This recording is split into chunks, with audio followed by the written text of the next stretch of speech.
sore semuanya. Yang terhormat kepada Bapak Haji Sugianto selaku dosen pengampu ilmu pengantar ekonomi makro.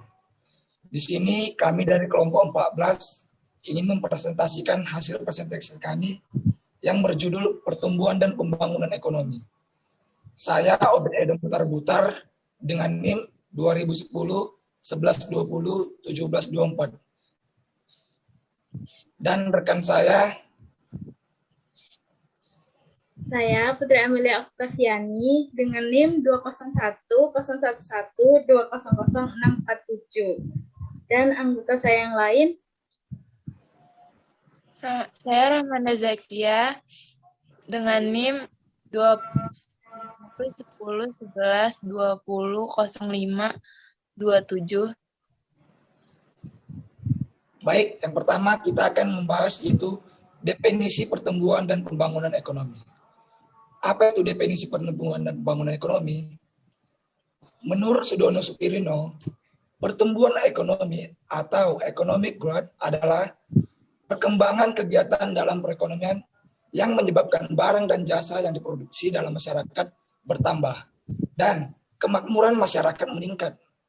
Masalah pertumbuhan ekonomi dapat dipandang sebagai masalah ekonomi makro dalam jangka panjang.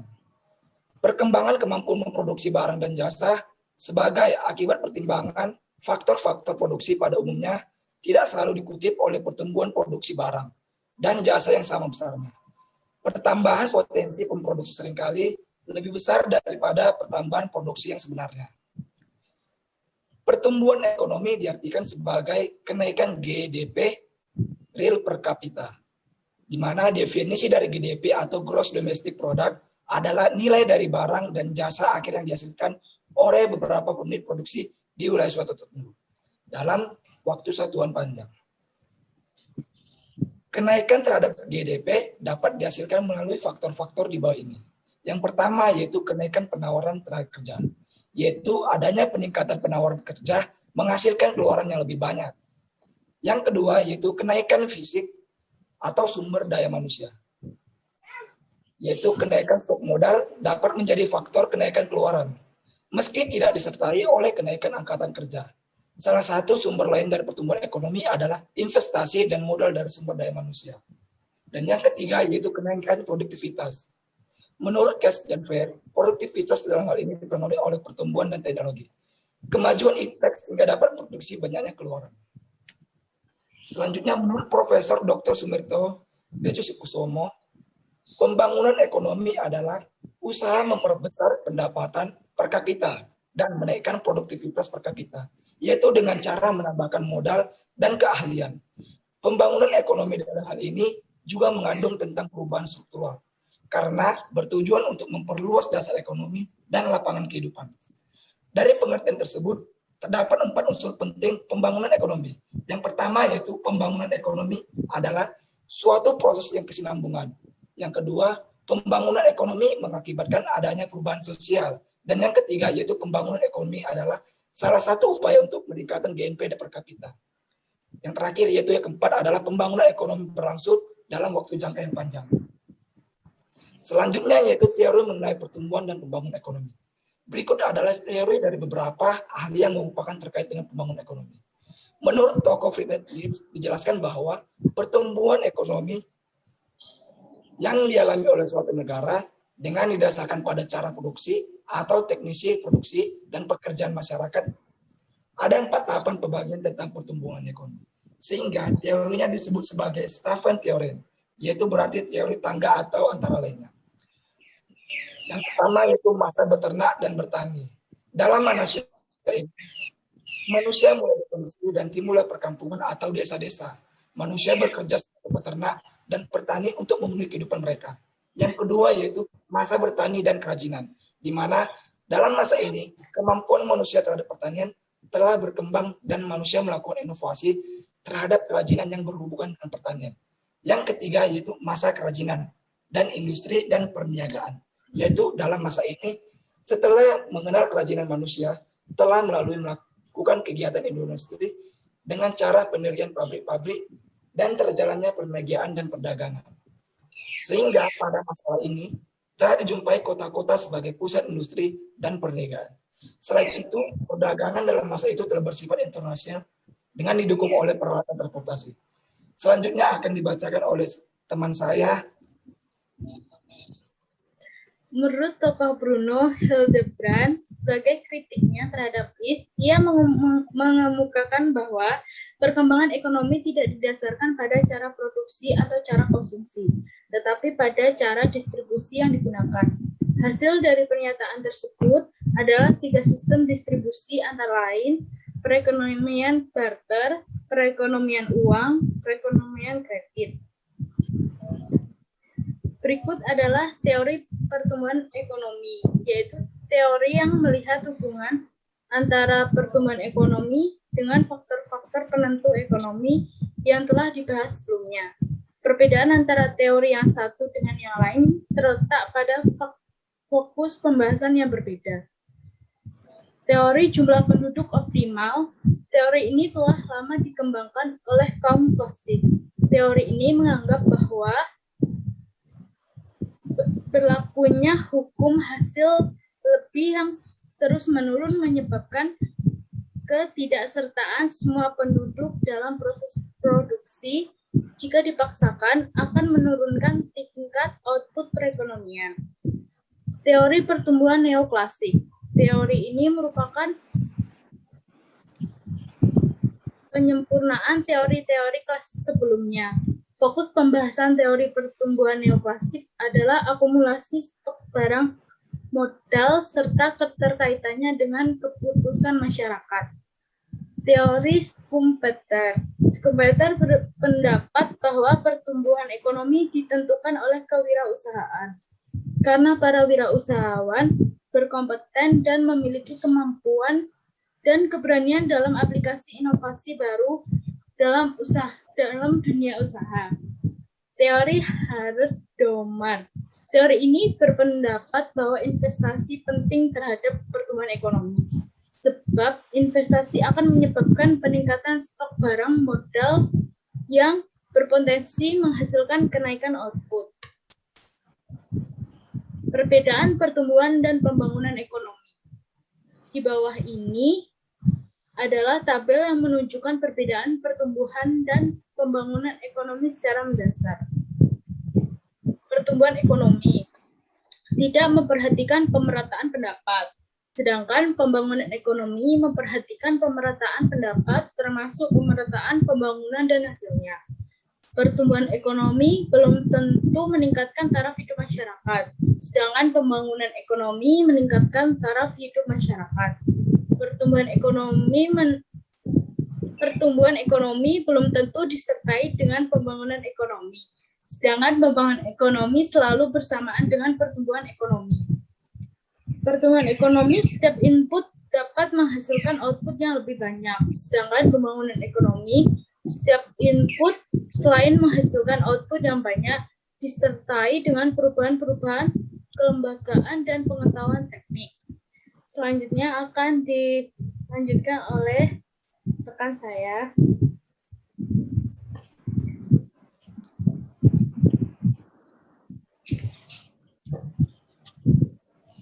Faktor terjadinya pertumbuhan dan pembangunan ekonomi.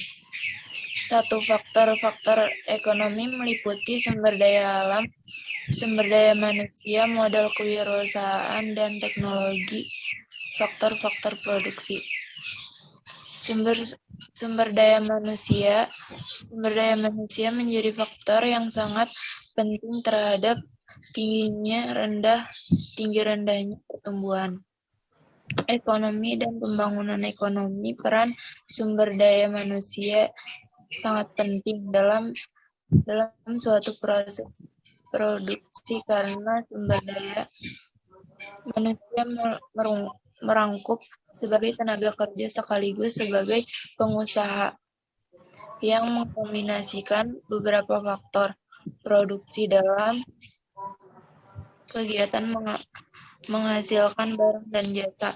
Maka itu jika suatu negara menginginkan tingkat pertumbuhan dan tingkat pembangunan yang tinggi, maka negara tersebut harus melakukan peningkatan kualitas sumber daya manusia terlebih dahulu.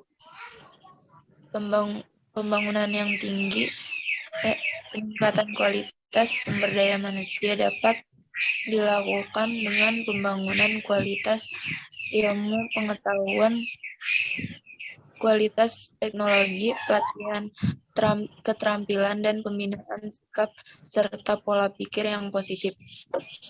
Sumber daya alam disebut juga sebagai faktor produksi alam. SDA menjadi salah satu faktor yang memicu adanya kenaikan dan penurunan pertumbuhan ekonomi dan pembangunan ekonomi. Hal ini disebabkan oleh ketersediaan sumber daya alam yang cukup atau bahkan berlimpah dari pengelolaan SDA yang baik. Maka dapat dihasilkan peningkatan pendapatan domestik bruto (PDB) suatu negara. Dengan adanya PDB yang tinggi, maka dapat menciptakan peningkatan pertumbuhan ekonomi dan pembangunan ekonomi. Tingkat produktivitas yang rendah disebabkan oleh tingkat pembentukan modal yang rendah, menyebabkan tidak berkembangnya kegiatan investasi. Pola tersebut membentuk suatu lingkaran kemiskinan yang disebut vicious circle yang Udah lanjutin aja.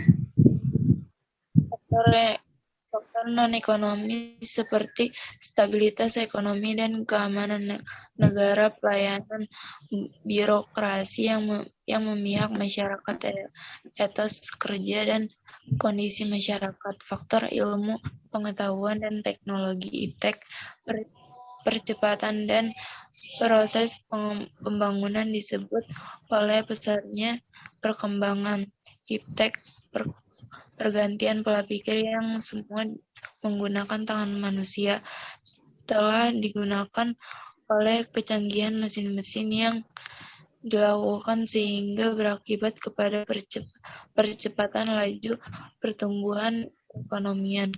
Faktor budaya memberikan dampak terhadap pembangunan ekonomi yang dilakukan. Faktor ini dapat berfungsi mendorong sebagai pendorong atau stimulus proses pembangunan, akan tetapi dapat juga berakibat sebaliknya, yaitu menjadi penghambat pembangunan. Budaya yang dapat mendorong pembangunan diantaranya sikap kerja keras dan kerja cerdas, jujur, ulet, dan sebagainya.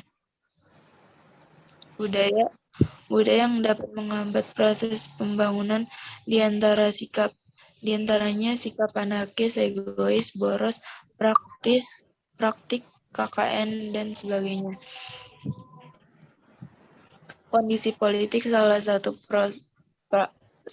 faktor dalam pembangunan ekonomi suatu negara adalah kondisi politik. Apabila kondisi politik sesuai negara kondusif, tidak ada pandangan yang berbeda dalam berpolitik, maka pertumbuhan ekonomi di negara tersebut berpotensi untuk berkembang dengan pesat. Manfaat pertumbuhan dan pembangunan ekonomi. Pada pidato kenegaraan mantan Presiden SBY pada tanggal 15 Agustus 2014 yang lalu, beliau menyampaikan bahwa Indonesia telah mencetak pertumbuhan ekonomi yang lebih tinggi dibandingkan periode 2009 sampai 2013. Kedua, posisi utama Indonesia kini lebih aman. Ketiga, Indonesia berhak mencetak